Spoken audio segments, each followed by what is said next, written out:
Well, it is officially week one. The Browns getting ready for the Bengals here on Wednesday in Berea. And really good news for the Cleveland Browns, Mary Kay, is they are about as healthy as you could want to be going into week one. The only player that was not at practice today, as expected, was Mike Hall Jr. as he works his way back from that knee injury. But everyone else that we expected to be out there was out there on Wednesday. Right. That's really good news for these guys because if you remember back to last year, that list was extremely long every single week. But to look out there and see Ethan Postage ready to go, to see Greg Newsome, Denzel Ward, Blake Whiteheart, they are all out there.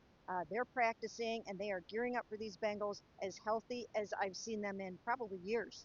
Yeah, and Ashley, it speaks to, I mean, look, this was supposed to be a more physical training camp, but it seems like the Browns kind of balanced that with also making sure they were getting guys out there ready to play football in September. They did. I mean, so far that approach seems like it's been a good thing. I guess though it's going to be one of those things that we'll really be able to evaluate as the season goes on in terms of, hey, how do they look in terms of that toughness and that hardened toughness, which is the phrase that we've talked about all training camp. So I think last year it was evident in week one they just kind of got out toughed by the Cowboys. So it'll be a good test in week one to see.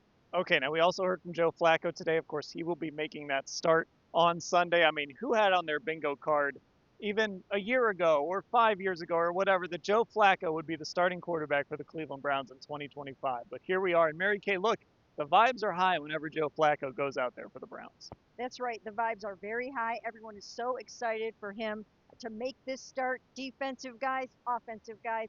And this is going to be the fifth time that he starts an opener against the Cincinnati Bengals. The first time he did it was in his rookie year in 2008. He is 3-1 against the Bengals in these openers. So he's got a really good track record. And as a rookie, he rushed for a 38-yard touchdown. That stands up as his longest of his 18-year career. I'm going to guess that he's not going to break that on Sunday, but because I said that out loud, he probably will break off like a 50-yard run. But Ashley, I mean, Mary Kay mentioned it just feels like everybody has this confidence in Joe that goes back to 2023. But even some of the newer guys, they just know who Joe Flacco is, and there is just a level of comfortability with him. There is, I talked to Isaiah Bond today and asked him about every receiver that's come through here that plays with Joe talks about what a nice ball he's thrown and why it's so fun to play with him. And even Isaiah Bond, who's been here the least amount of time, said, "Yeah, that's Joe Flacco. It's crazy I'm catching passes from him because I grew up watching him." So very interesting to see that dynamic among the Browns' young pass catchers. Now, everyone's saying the right thing so far. We talked to Greg Newsome on Monday. We talked to Denzel Ward today.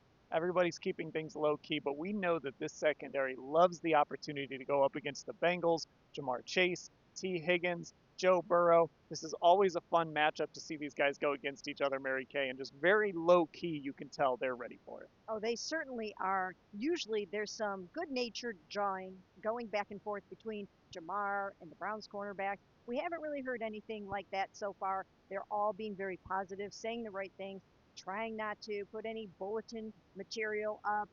But we know how they really feel. These guys are so geared up for not only Joe Burrow, of course, but for Jamar and for T. For Greg, it's a big opportunity to step back up into that starting role. He can't wait to do it, and it should be quite theatrical on Sunday. Yeah, and it is such a good test for this secondary too, Ashley, because obviously Jamar is that prototypical number one receiver, but he's also so physical, so difficult to tackle.